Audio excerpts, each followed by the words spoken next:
Good night, Professor. My name is Alan Sanchez, and the topic or the book that I chose for this project is the book of Tom Sawyer.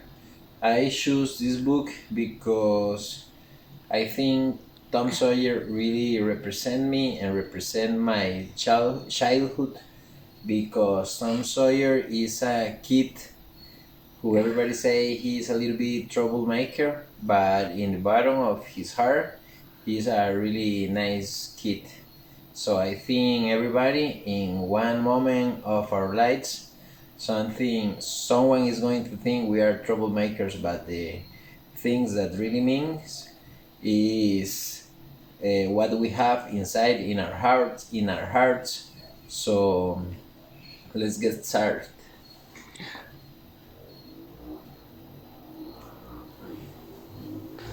Tom Sawyer is a boy who comes up with an incredible, chilling, and surprising experience. Unintentionally readless, Tom and his friend Huck are involved in a crime when one night they go to the cemetery to bury a cat. From that moment on, the adventure, mystery, and ingenuity began in his story.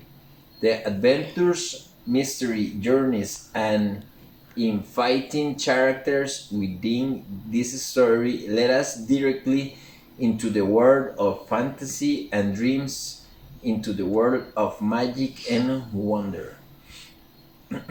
From generation to generation, this reading have survived time and fashion, and have settled forever in our imagination.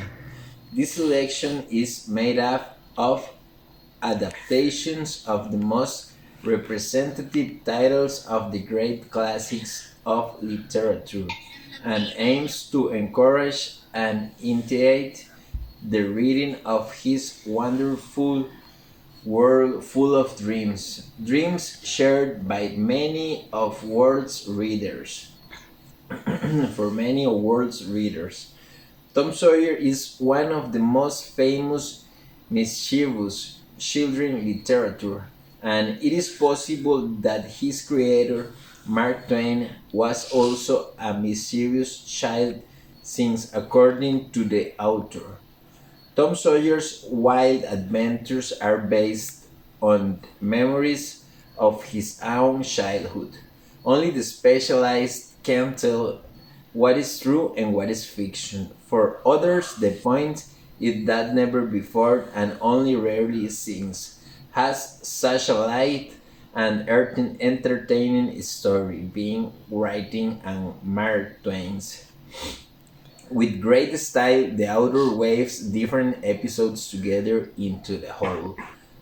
Tom has the children paint the things he was assigned to paint. He visits his own grave with his friend Becky. He investigates a mysterious cave, and with Huckleberry they run several times the risk of dying. These are the best known adventures of the young hero.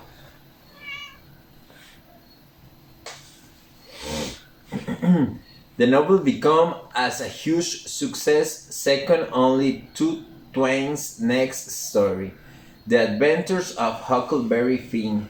Opera Tom Sawyer lived with his half-brother and Aunt Polly in the small town of St. Petersburg, on the banks of the Mississippi rivers. Unlike six obedient character, Tom is a mischievous boy who always managed to escape Aunt Polly's punishment. One hot summer afternoon, he sneaks out of school to go swimming. Aunt Polly finds out and assesses an exemplary punishment. Instead of playing with the other children, he will have to paint the garden fence on Saturday. Reluctantly, Tom begins to carry out his punishment. The fence is 3 yards high and 40 yards long. As you paint, you imagine all the things you could have done that day. To make matters worse, Ben Roger approaches. a boy who will surely make fun of him.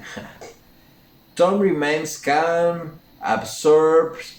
He continues to paint and hardly notices Ben, so dedicated is he to task that Ben ends up.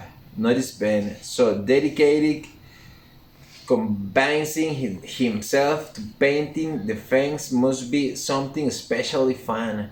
That's why he asked Tom to let him paint the fangs for a while.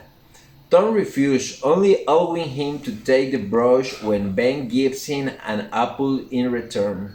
Then he does the same to the other boys that pass by. And at the end of the day, he has a dead rat, a kite, an old window frame, 12 marbles, and any other fantastic things. Also, the fence is painted, and Aunt Polly praises the boy for his effort Sunday school.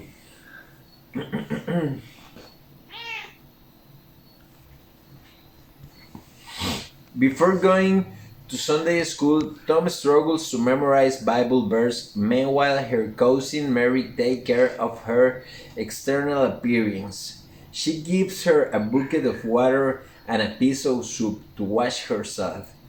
Tom quits head up, dumps the water, and wipes his face with a towel. Mary discovers the deception and takes matters into her own hands. After cleaning up, she buttons his jacket, forces him to wear a collar and a ridiculous straw hat, and even a freshly greased pair of shoes. So spruced up and reluctantly, Tom heads off of Sunday school. Already at the door of the church, he returns. He returns to his adventures. He exchanges a piece of liquor and a fish hook for Ben for a yellow sheet that contains the recognition of the school. Although almost no one in class knows the lesson. With the help of many whispers and notes, all the children manage to recite a blue slip. For every 10 sheets, the children receive one red sheet. 10 red sheets represent one yellow. Whoever managed to collect 10 yellow leaves will ceremonially up to obtain a Bible. Today's service interrupted by the arrival of new people in town. The lawyer Thatcher and his family, including his beautiful daughter Becky. How nice that Tom can flaunt 10 yellow leaves. To the teacher's surprise, he displays it in front of everyone and receives the Bible and gains Becky attention in return. Tom and Becky and on his way to the school on Monday, Tom meets Huckleberry Finn, a homeless rat who lives in a barrel. Huck dresses in clothes that are too big for him, and his terror is to the adults in town, but always welcome by the children. But always welcome by the children. Tom agrees to meet him at night. When the teacher asks why he was later for class, Tom nonchalantly replies that he stayed up talking to Huck. In punishment, he must sit with the girls.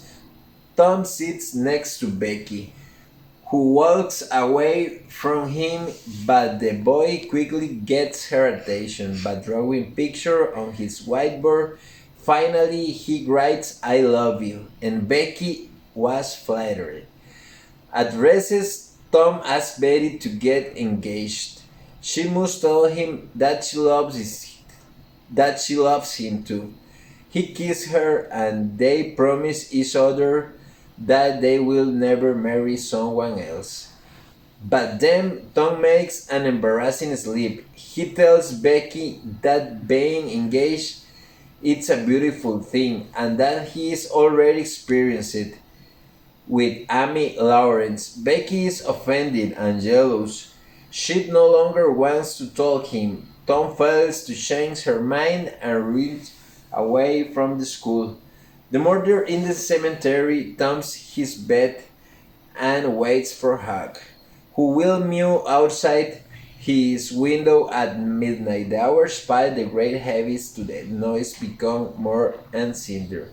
At the last, Hawk arrives and Tom rushes down through the window. Hawk is waiting for downstairs with a dead cat. Together they go to the cemetery. There the graves are collapsed and instead of tombstone, only corroded crosses remain. The boys hiss the grave of Rose Williams, who was recently died. They have planned their adventure. They want to wait to the evil to come looking for the soul of death. At the time they will throw the cat away from receipt incantation to get rid of guards.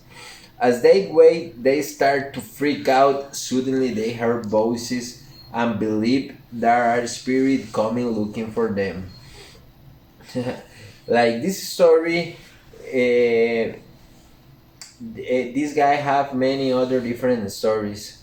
So he was always getting trouble, but these troubles at the same time was a really good adventure because Tom Sawyer's don't see the in the bad way of life. He always see everything like an adventure, like a new experience, and this is why I choose this book. Thank you so much.